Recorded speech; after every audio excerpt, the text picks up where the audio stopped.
So I've always wanted to speedrun Geometry Dash, but I've never had a way to do that. But then I thought for a minute and decided that the best way of going about this idea was to try and build a Geometry Dash level in the quickest amount of time possible.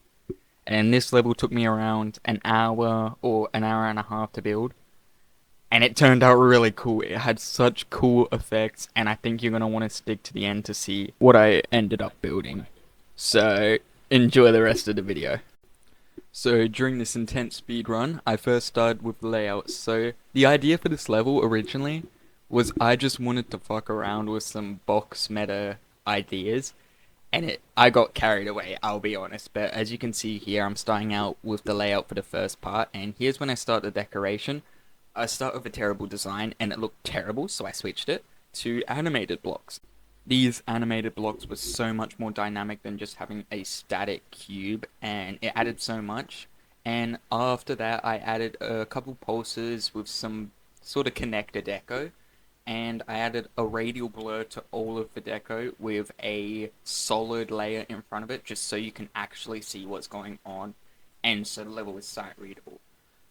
Here's when I added the background. The background was the main cool part of this part, at least.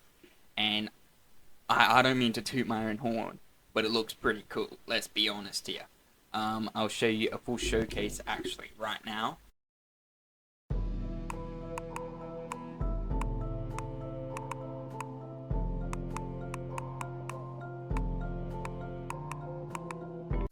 So after I was completely happy with that part, I turned onto the bowl part, and this part was really cool. I don't think many people will be able to appreciate the effect that I put here like I did, but I am really happy with how this effect looked.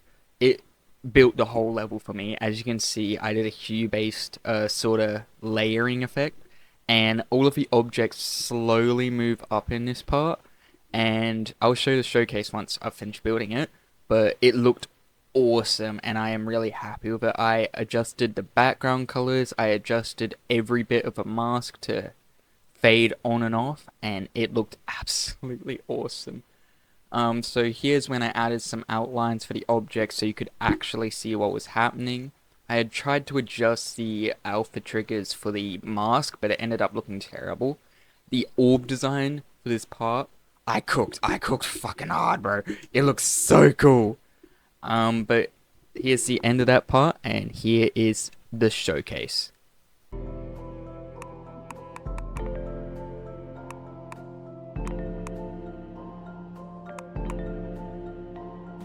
So for this wave, I started off with the idea of having a free mode wave, but then I realized, wait, this is a terrible idea.